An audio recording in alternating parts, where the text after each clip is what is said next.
Hello everyone, this is me Kapil सिक्का। स्वागत है आपका स्टडी की एजुकेशन प्लेटफॉर्म में।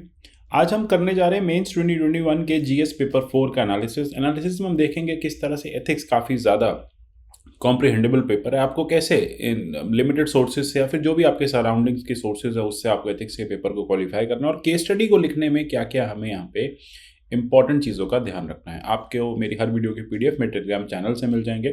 आप मुझे @कपिल सिक्का ट्विटर हैंडल पे फॉलो कर सकते हैं।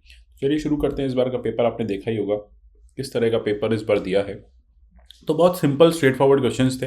आपको कॉम्प्रिहेंड करना है। आइडिया बस ये है कि जितने भी इंपॉर्टेंट ट्रेड्स हैं, एथिकल ट्रेड्स हैं, मॉरल वैल्यूज़ हैं, ये सब आप बहुत थॉरोली पढ़ के जाए, है ना।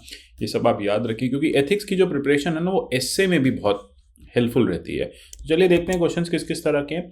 Identify 5 ethical trades on which one can plot performance of a civil servant. 5 ethical trades ही पूछे हैं आपसे। And also justify the inclusion in the matrix, मतलब क्यों आप इनको रखते हैं इस मैट्रिक्स में, क्यों आपको लगता है कि 5 एथिकल ट्रेड्स हैं, काफ़ी इंपॉर्टेंट हैं परफॉर्मेंस के बिहाफ पे।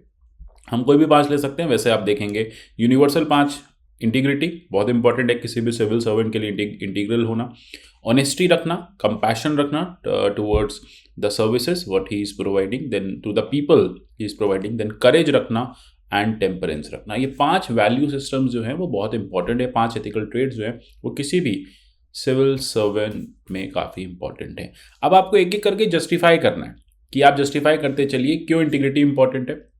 इंटीग्रिटी होगी तो वर्क एथिक्स रहेंगे, इंटीग्रिटी होगी तो ड्यूटी टाइम से नहीं की जाएगी, ऑनेस्टी होगी तो करप्शन नहीं होगा, कंपैशन होगा तो पब्लिक सर्विस अच्छी होगी, करेज होगा तो एडवर्स सिचुएशन में पर्सन जो है वो स्टैंड ले पाएगा, सिविल सर्वेंट जो है ड्यूटी बाउंड तरीके से काम करेगा, और टेम्परेंस होगा तो फिर बहुत अच्छे से वो यहाँ पे अपने ड्यूटी को करेगा। ठीक है, तो ये सारी चीज़ें हैं। अच्छा, इसी से सिमिलर क्वेश्चन दूसरा पूछ लिया। Identify 10 essential values that are needed to be effective public servant. बहुत रिपीटिशन है, 5 पहले डिस्कस की थी, अब 5 और ऐड कर दीजिए। ऑब्जेक्टिविटी ऐड कर दीजिए, लीडरशिप ऐड कर दिया, ओपननेस कर दिया, रिस्पॉन्सिवनेस, एम्पैथी, सेल्फलेसनेस, ऑनेस्टी, करेज, टेम्परेंस ऐड कर दिया है ना। 10 आपने यहाँ पे लिख दिए। Ways and means to prevent non ethical behaviour in public servants. जब हम इनका एक मॉडल कोड ऑफ कंडक्ट रखेंगे, एक code of conduct, ethical code of conduct जब हम रखेंगे और उस कोड ऑफ कंडक्ट को थॉरोली फॉलो कराएंगे, ठीक है, तो फिर ऑटोमेटिकली आप देखेंगे कि ये जो जितने भी नॉन एथिकल बिहेवियर के इश्यूज हैं वो रिजॉल्व हो जाएंगे। साथ ही साथ ई गवर्नेंस रहेगा, गवर्नमेंट मैकेनिज्म स्ट्रेंथन रहेंगे, तो ये सारी चीज़ें जो है वो प्रिवेंट की जा सकती है, मतलब नॉन एथिकल बिहेवियर जो है वो प्रिवेंट किया जा सकता है। इफेक्टिव टूल होगा, इफेक्टिव टूल्स जैसे कि आरटीआई, सोशल ऑडिट, इन सबको यूज़ करेंगे। पब्लिक सर्वेंट्स की जो भी ड्यूटीज़ हैं उनको अबाइड कराने के, उनको फॉलो कराने के मैकेनिज्म जो है इंस्टीट्यूशंस में स्ट्रांग होंगे, तो ऑटोमेटिकली आपको यहाँ पे दिखेगा कि एक नॉन एथिकल बिहेवियर को कर्ब किया जा सकता है। सिंपल क्वेश्चन है ना। Then impact of digital technology as reliable source of input for which या for rational decision making is debatable issue.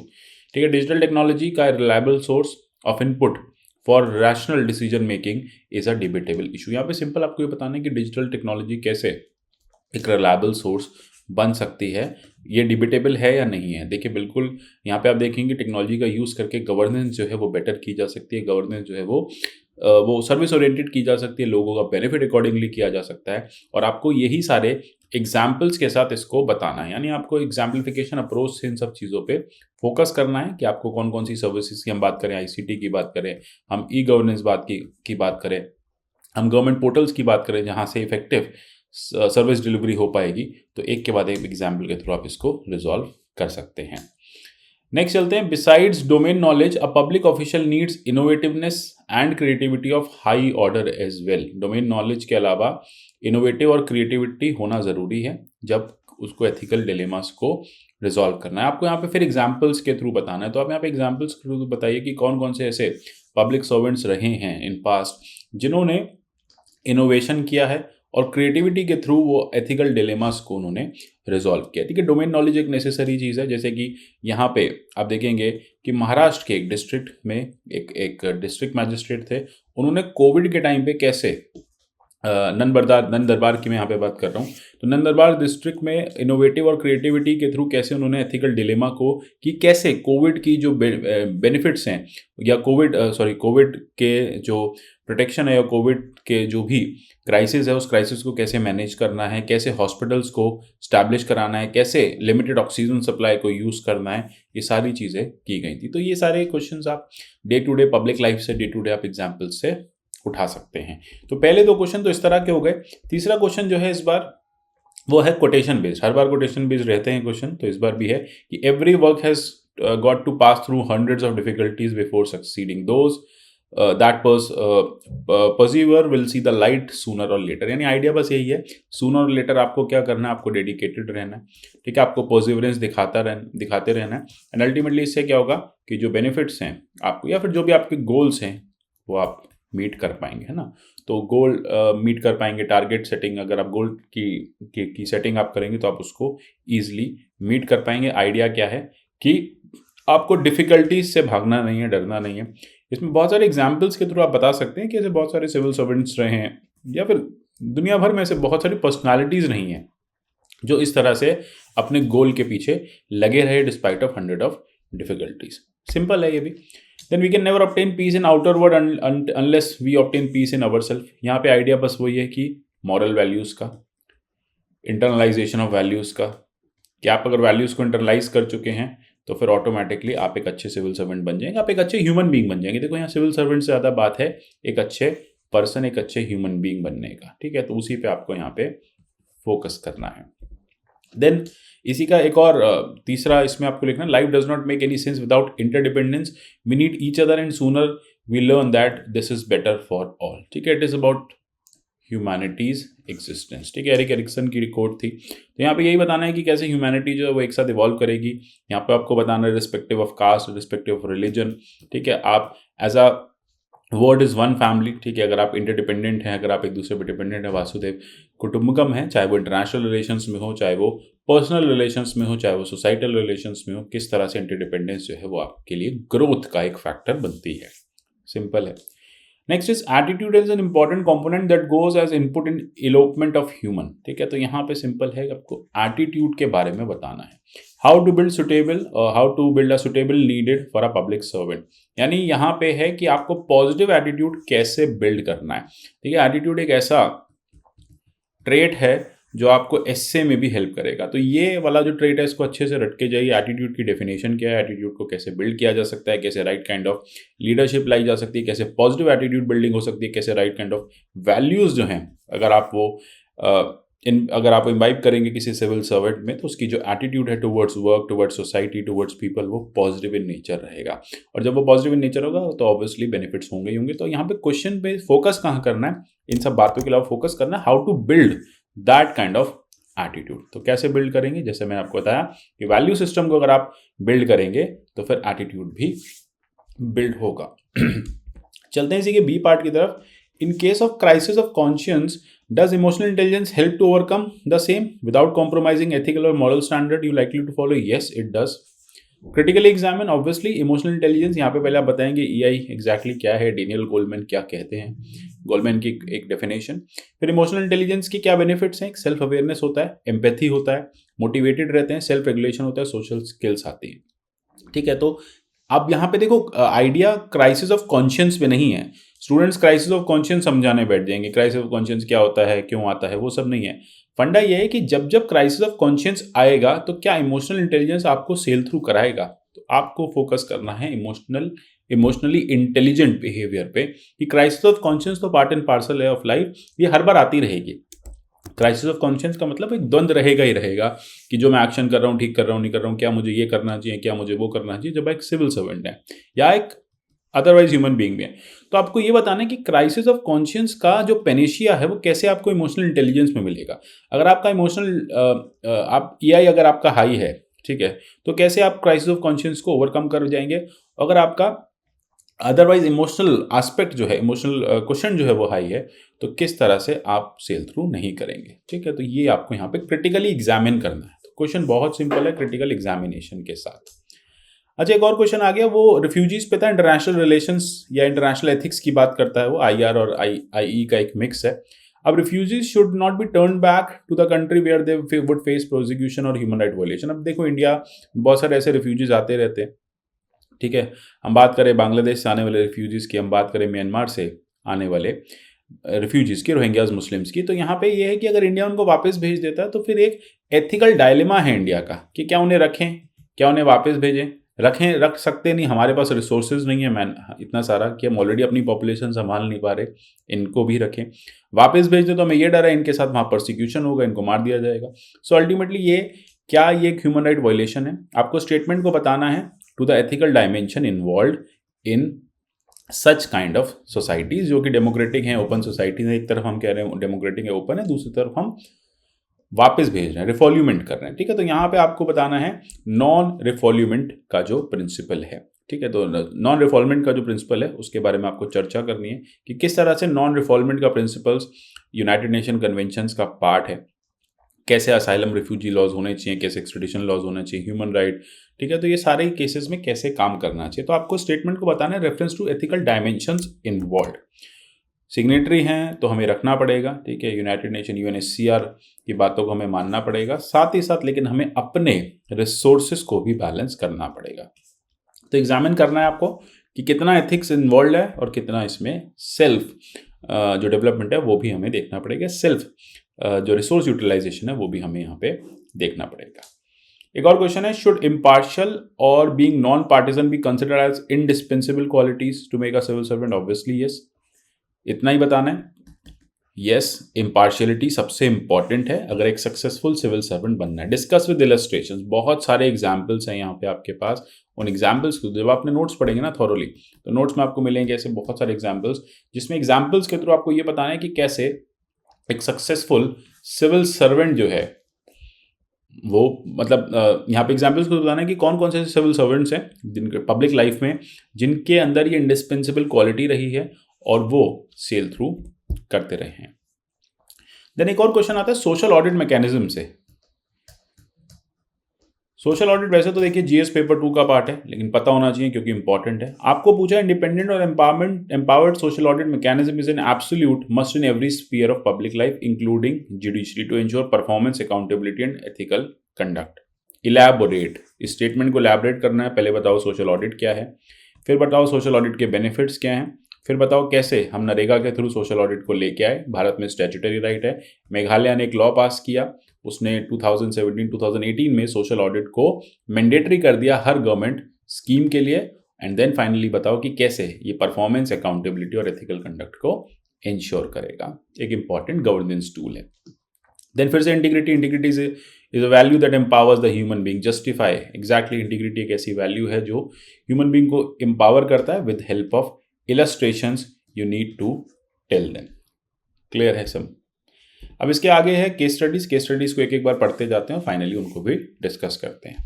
ये केस स्टडीज 250 वर्ड्स और 20 मार्क्स की है।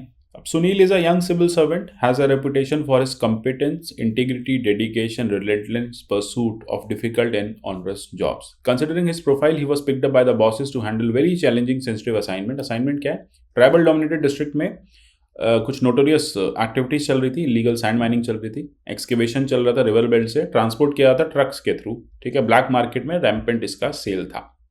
इलीगल है सैंड माफिया क्योंकि इस तरह का बिना स्टेट की परमिशन के आप नहीं कर सकते, लेकिन ये चल रहा है लोकल फंक्शनरीज की सपोर्ट से, ट्राइबल मसलमैन की सपोर्ट से, जो जितने भी पुअर ट्राइबल्स होते हैं उनको ब्राइब करते रहते हैं और उनको फियर और इंटिमिडेशन में रखते हैं। सुनील एक शार्प एनर्जेटिक ऑफिसर है, इमीडिएटली ग्रास्प की ग्राउंड रियलिटीज़ को, मोटस ऑपरेंडी को फॉलो किया और उनकी डूबियस मैकेनिज्म को पकड़ा। Making inquiries he gathered some of their own office employees are also hand in glove with them. Obviously बात है। तो अब आपको ये बताना है कि कैसे इस तरह की जो एक्शंस लेने चाहिए। He is initiated stringent action against them and started conducting raids on their illegal operations of movement of trucks filled with sand. देखिए केस स्टडीज में बड़ा मजा आता है, अपने आप को उस पोजीशन में रख के देखिए आप सॉल्व कर पाएंगे। Mafia got rattled, not many officers in the past are taking such steps, वही बॉलीवुड की कहानी। फिर some of the office employees were eligibly close to mafia, inform them that ये जो पर्सन है किस तरह से एक इरिपेबल डैमेज कर रहा है। माफिया जो हॉस्टाइल हो गए और काउंटर ऑफेंसिव हो गए। Tribal muscleman mafia started threatening him with dire consequences. Family, wife were stalked and were under virtual surveillance, the causing mental torture, agony, so and so forth. Matter assumed serious proportions when muscleman came to his office and threatened to stop raids. वही बॉलीवुड की कहानी। अब आपको देखो बताना क्या, आपको बताना है differentiate options available to Sunil in attending this situation. Seniors को रिपोर्ट करना, सीनियर एक्शंस लेना, लीगली मैटर को आगे बढ़ाना, हर ऑप्शन को कैसे आपको इवैल्यूएट करना है, ऑप्शन को ऐसे इवैल्यूएट करना है कि यहाँ पे वो एक एक के बाद लेटर से अगर वो सीनियर्स को इन्वॉल्व करता है, वो लीगल एक्शंस लेता है, वो जुडिशरी की हेल्प लेता है या फिर जो भी लॉ एंड ऑर्डर की हेल्प लेता है, तो कैसे उस मैटर को रिजॉल्व कर पाएगा। What should be the most appropriate for Sunil to adopt and why. देखिए मोस्ट अप्रोप्रिएट होता है गोइंग बाय लॉ, हमेशा जो लीगल सिनेरियो होता है वो मोस्ट अप्रोप्रिएट होता है। तो एक के बाद एक इवैल्यूएट करते जाइए। You are vice principal of a degree college in one of the middle class towns. Principal had recently retired. Management is looking for a replacement. There are feelers that management may promote you as principal. In the meantime, during annual examination, flying squad which came from the university caught 2 students red-handed involving unfair means. Senior lecturer of the college was personally helping these students in that. Senior lecturer also happens to be close to management. One of the students was son of local politician. ठीक है, फंडा फिर वही है कि आपने किसी को चीटिंग करते हुए पकड़ा, आपको पता है कि आपका प्रमोशन होने वाला है, वो जो पर्सन है वो भी इन्फ्लुएंशियल है, जो साथ में इन्वॉल्वमेंट है वो भी इन्फ्लुएंशियल है। अब आपने इमीडिएटली इन्फॉर्म तो कर दिया, लेकिन मैनेजमेंट ने कहा कि इसको आप फ्लाइंग स्क्वाड के साथ रिजॉल्व करो एट एनी कॉस्ट, ठीक है, और ऐसे आप कॉलेज की इमेज जो है वो नहीं खराब होने देंगे। तो अब आपको एक तरफ कॉलेज की इमेज बचानी है, दूसरी तरफ आपको प्रमोशन मिलेगा उसी से, और दूसरी तरफ आपके लिए एक एथिकल डायलेमा है। तो ये जो है एक एथिकल डायलेमा पोज कर रही है ये केस स्टडी। एथिकल इश्यूज क्या क्या हैं मैंने आपको बताया, कैसे क्या एथिकल डायलेमा पोज कर रही है, ऑप्शंस क्या क्या अवेलेबल हैं। सो ऑब्वियसली ऑप्शंस आपके पास फेयर मीन्स वाले ही होने चाहिए, ठीक है। तो आप कैसे सीनियर्स को आप अपने मैनेजमेंट को कह सकते हैं कि नहीं भाई मेरे लिए जॉब से ज़्यादा मेरे लिए इंटीग्रिटी इंपॉर्टेंट है, बिल्कुल है ये बात। देन ओवर एंड अबव आप इस बारे में कंप्लेन कर सकते हैं कि अननेसेसरी आप फ्लाइंग स्क्वाड को सिचुएशन क्लियर कर सकते हैं, यूनिवर्सिटी में कंप्लेन कर सकते हैं। तो ये सारी चीज़ें ऑप्शंस में हैं। देन एक एलिवेटेड कॉरिडोर कंस्ट्रक्ट किया जा रहा है ट्रैफिक को रिड्यूस करने के लिए, कंजेशन को रिड्यूस करने के लिए कैपिटल में। आपको प्रोजेक्ट मैनेजर जो है सिलेक्ट किया गया था, 30 जून की उसकी अपॉइंटमेंट थी। इसको चीफ मिनिस्टर ने इलेक्शन से पहले इसको फाइनली खत्म करना है। फिर वही बात है कि पुअर मटेरियल यूज़ हो, आपने नोटिस किया, केस स्टडी पहले भी आ चुकी है ना, इस तरह के रिपीटिशन टाइप है कि आपके पास अब एक प्रेशर था कि चीफ इंजीनियर ने कहा कि नहीं आप इसको करिए क्योंकि इसको इनॉग्रेट करना है। तो यहाँ पे आप ये देखेंगे कि इनॉग्रेशन ज़्यादा ज़रूरी है या क्वालिटी वर्क या उसका ओपनिंग होना नहीं होना ज़्यादा ज़रूरी है। तो आपके पास क्या क्या ऑप्शन हैं। ऑब्वियसली आप यहाँ पे रेड फ्लैग करेंगे प्रोजेक्ट को, विसल ब्लो करेंगे इश्यू को लेके, क्योंकि देखो एक ट्रांसफ़र हो जाएगा, क्या होगा इससे ज़्यादा, एक छोटे से मतलब इनॉग्रेशन को लेके बहुत बड़ी पब्लिक लाइफ जो है वो स्टेक पे नहीं रख सकते, क्योंकि अगर ये इनॉग्रेट हो गया तो उसके बाद कोई चांस नहीं मिलेगा इसे ठीक करने का, और ये कभी भी ये जो पुल है जो कॉरिडोर है गिर सकता है। एथिकल डिलेमास क्या है? एथिकल डिलेमास यही है कि जॉब चली जाएगी और क्या होगा ज़्यादा से ज़्यादा। देन उसके बाद प्रोफेशनल चैलेंजेस भी एग्जैक्टली यही हैं कि कैसे वो एक प्रॉपर रिपोर्ट तैयार करे और कैसे इस बात को लेके जाए वो सीनियर्स तक या अथॉरिटीज़ तक कि ये इसमें जो मटेरियल यूज़ हुआ है वो फिट नहीं है। कॉन्सिक्वेंसेस क्या है? कॉन्सिक्वेंसेस यही है कि that person can be remove from the job, ठीक है। तो इस तरह से आप कर सकते हैं। देन कोविड पेंडेमिक पे पूछ लिया, कोरोना को लेके मिनिस्टर ऑफ हेल्थ ने कुछ यहाँ पे इंडिया प्रिपेयर्ड नहीं था।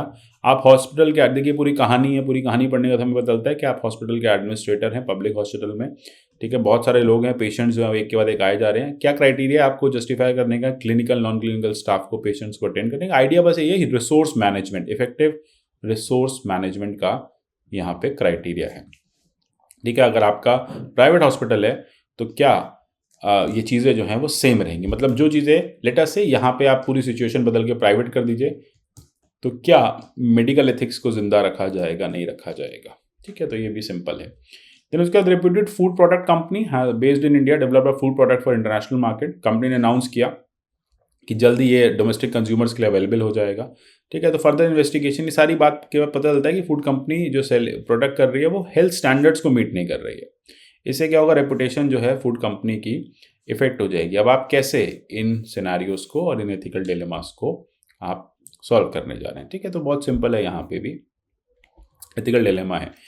नेक्स्ट एक और केस स्टडी है, बिल्कुल सेम सिनेरियो वही है। ऑप्शंस क्या क्या है यहाँ पे, एक वर्क लाइफ बैलेंस का है केस, ठीक है। तो कैसे पीस ट्रैंक्विलिटी अचीव करनी है ठीक है, तो ये सारी चीज़ें आपको यहाँ पे देखना है कि कैसे आपके जो ऑफिशियल इश्यूज हैं, जो आपकी प्रोफेशनल प्रॉब्लम्स हैं, वो कैसे पर्सनल लाइफ को इम्पैक्ट ना करें। तो वर्क लाइफ बैलेंस की यहाँ पे बात कर रही है केस स्टडी। तो इस तरह से देख रहे हैं केस स्टडीज बहुत सिंपल हैं, स्ट्रेट फॉरवर्ड है, बहुत ज़्यादा देखो आपको कुछ नहीं करना है, आपको थॉरोली सारे टॉपिक्स को अच्छे से पढ़ के जाना है। चाहे बात करें हम मॉरल वैल्यूज़ की, एथिकल वैल्यूज़ की, कोड ऑफ कंडक्ट की, एटीट्यूड की, ठीक है, इमोशनल इंटेलिजेंस की, इन सब चीज़ों को आपको अच्छे से प्रॉपर पॉइंटर फॉर्मेट्स में इसके नोट्स आपके पास होने चाहिए, इनको अच्छे से रिवाइज कीजिए। क्वेश्चन इस तरह से रिपीट होते हैं, इस बार सिविल सर्विसेज या एडमिनिस्ट्रेटिव एथिक्स पे ज़्यादा क्वेश्चन थे, नेक्स्ट ईयर हो सकता है साइकोलॉजिकल पे हो, नेक्स्ट ईयर हो सकता है फिलोसफिकल क्वेश्चन ज़्यादा हो जाए, तो वो कुछ भी हो सकता है। बैलेंस आपको बना के रखना है तीनों सेक्शंस को अच्छे से, तीनों पार्ट्स को, मतलब एथिक्स को आप देखेंगे ना कि आपके एडमिनिस्ट्रेटिव एथिक्स है, देन उसके बाद फिलोसफी रिलेटेड क्वेश्चन हैं, देन उसके बाद आपके साइकोलॉजी रिलेटेड क्वेश्चन है, तो तीनों को आप बैलेंस करके चलिए और केस स्टडी इन्हीं में से सॉल्व होगी। जब आपके पास कंप्लीट सेट होगा इन वैल्यू सिस्टम का, तभी आप उन एथिकल डायलेमास को सॉल्व कर पाएंगे। आशा करता हूँ इस तरह से आप नेक्स्ट ईयर का पेपर जरूर सॉल्व कर पाएंगे, बहुत सिंपल है। अच्छा, प्रीवियस ईयर के क्वेश्चन जरूर करके जाइए, वहाँ से जो केस स्टडी से आपको एक इंसाइट मिलेगा उसको आप एग्जाम में यूज कर सकते हैं। तो मिलते हैं अगले सेशन में, तब तक के लिए goodbye, take care and God bless you all.